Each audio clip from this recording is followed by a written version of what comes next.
Përshëndetje të gjithëve, mirë se erdhët në faqen Bota e Shoferit. Atëherë në këtë video kam vendosur t'ju tregoj një opcion që për mendimin tim është opcioni i duhur që ju duhet të mbani në ekranin e takigrafit digital. Pra flasim gjithmonë për takigrafët model VDO. Takigrafët model VDO që nga viti 2006 deri në vitin 2026 ekrani i tyre standard i programuar nga konstruktori pra është i njëjtë. Në rregull, edhe për sa i përket funksioneve të tij, edhe për sa i përket mënyrës se si pra është përbërë dhe ne e shohim të takigraf nga ana e tij e jashtme, ky takigraf ka ndryshuar pak. Pra ka ndryshuar vetëm tastet këtu që ne në modelet ose në versionet e vjetra i gjejmë në kutinë e premtimit, pra në kapakun e kutisë së premtimit ku ndodhet rrotulli i letrës që ne na duhet në ato raste që dëshirojmë zhvillojmë një premtim.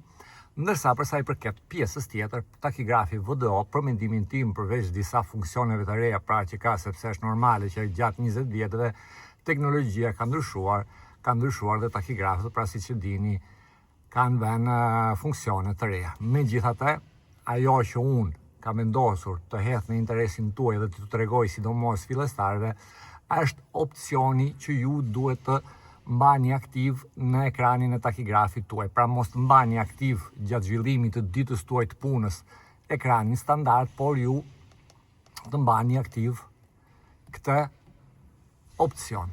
Për çfarë arsye? Atëherë, ashtu pra siç u thash pak sekonda më përpara, takigrafi ka 20 vjet, takigrafi digital që është instaluar në mjetet industriale dhe gjatë këtyre 20 vjetëve teknologjia ka përparuar. Në rregull, por çfarë ndodh? Në shumë mjete industriale, në kompjuterin e bordit, pra në këtë kompjuter që ju gjeni, ose që mund të keni në kroskotin e mjetit tuaj, si që shikoni pra informacionet që mua më jep pra në këtë mjet me cilin unë punoj, ajo që mu tregon kompjuteri i bordit janë vetëm minutat e udhëtimit dhe pauzat pra që unë kam zhvilluar. Pra nuk mi jep informacione të tjera. Në rregull, mirë për shumë kolegë, pra këto informacione janë informacione të dobishme dhe këto informacione ju i gjeni në këtë opcion pra që unë ju tregova tani. Në rregull, pra është opcioni që ju tregon aktivitetin që ju jeni duke zhvilluar në kohë reale dhe aktivitetet që ju duhet të zhvilloni gjatë ditës tuaj të punës. Pra, në qoftë se jeni fillestar, nuk jeni praktik për sa i përket pauzave, nuk jeni praktik për sa i përket periudhave të udhëtimit, por edhe në qoftë se jeni një shofer me eksperiencë dhe mjeti juaj, pra, këto informacione që ju gjeni këtu nuk ja u tregon në kompjuterin e bordit që keni në mjetin tuaj, ju pra mjafton që të lëvizni nga ekrani standard të shkoni në këtë opcion këtu dhe mund të mbani këtë opcion për gjithë kohën që ju pra jeni duke përdorur mjetin duke mos e ndryshuar.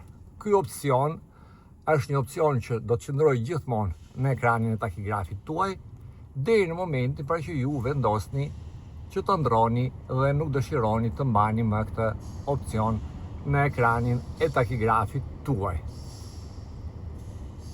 Këto parametra dhe ky opcion do të qëndrojë aktiv pra në ekranin e takigrafit tuaj gjithmonë kur në brendësi të takigrafit ndodhet karta juaj personale. Nga momenti që ju do të nxirrni kartën nga takigrafi, do të vini re pra që në takigraf do të kthehet përsëri ekrani standard i programuar nga konstruktorët. Në rregull, tani pyetjet që ju mund t'ju lindin për sa i përket këtij opcioni janë këto. Por në ato rast që unë dëshiroj pra, ose shoferi dëshiron të ndryshoj aktivitetin që është duke zhvilluar, që nuk është ai udhëtimi, sepse nga momenti që ju filloni lëvizjen me mjetin, besoj se dini gjithë pra që aktivitetin e udhëtimit takigrafi e regjistron në mënyrë automatike. Ndërsa aktivitetet që ju mund të regjistroni në mënyrë ose të aktivizoni në mënyrë manuale, pra janë ato për sa i përket pauzave dhe pushimit, për sa i përket pritjes dhe disponibilitetit dhe për sa i përket punëve të tjera. Pra në qoftë se ju e mbani ekranin në këtë opcion, si duhet veproni për të ndryshuar një aktivitet? Është e thjeshtë fare, mjafton të shtypni tastin me shoferi numër 1 ose numër 1 në qoftë se keni një version të vjetër dhe do të vini re që takigrafi pra kthehet në ekranin standard dhe ju jep mundësinë që ju të ndroni pra aktivitetin që dëshironi të zhvilloni gjatë ditës tuaj të punës dhe masi keni ndruar pra takigrafi kthehet përsëri në opsionin që ju keni aktivizuar në ekranin e takigrafit. Pra, ndrojmë aktivitetin që dëshirojmë të zhvillojmë dhe takigrafi, si shikoni pra, çfarë më tregon, më thotë që në këtë moment je duke zhvilluar punë të tjera, ke në dispozicion 4 orë 6 minuta udhtim dhe në qoftë se këto 4 orë 6 minuta udhtim ti si shofer unë i zhvilloj në mënyrë të pandërprerë dhe kur plotësoj 4 orë 30 minuta, duhet të zhvilloj një pauzë prej 30 minutash. Për çfarë arsye? Sepse unë pra kam zhvilluar një pauzë prej 15 minutash ku kam filluar këtë periudhë udhtimi. Me një fjalë, në këtë opcion takigrafi ju tregon të gjitha aktivitetet që ju jeni duke zhvilluar dhe mund të zhvilloni gjatë ditës tuaj të punës.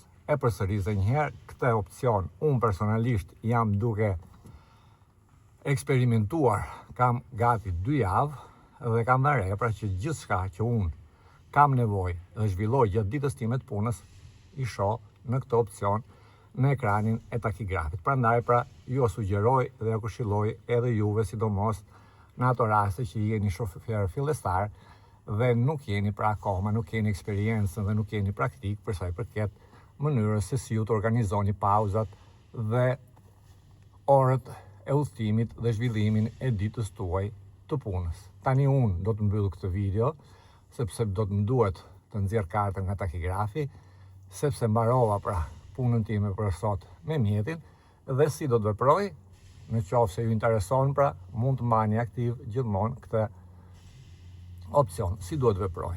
Atëherë, shtyj përsëri tastin e shoferit numër 1, ndroj aktivitetin e çoj në atë të pushimit, mbaj disa sekonda shtypur tastin 1, konfirmoj shtetin në të cilin jam duke mbyllur ditën time të punës sepse do të filloj edhe pushimin javor, e konfirmoj.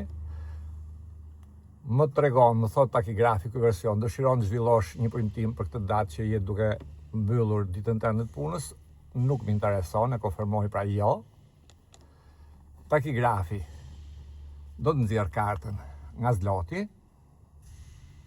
në rregull, pra kartën do ta nxjerrim nga zloti, mbyllim zlotin që mos të hynë pa pastërtira, dhe si që shikoni pra, takigrafi në mënyrë automatike na tregon ekranin standard të programuar nga konstruktori. Deri në momentin që unë do të fus përsëri kartën në brendësi takigrafit, në takigraf do të jetë i pranishëm gjithmonë ekrani standard. Në rregull, pra këto informacione që shikojmë në ekranin standard. Në momentin që do të fus përsëri kartën, do të regjistroj aktivitetet që kam zhvilluar gjatë kohës që nuk kam qenë pra në bordin e mjetit, takigrafi do të kthehet përsëri në opsionin që unë ju tregova pak më parë. Në rregull, pra ju këshilloj, ju sugjeroj që ju të praktikoni këtë opcion që ju tregova në këtë video dhe do të shikoni pra që është një opcion shumë i dobishëm dhe një opcion interesant në qoftë pra se jeni shofer fillestar ose edhe në qoftë se nuk jeni shofer fillestar, pra po nuk keni njohuri të dure, nuk keni praktik për sa i përket përdorimit dhe funksionimit të takigrafit model VDO.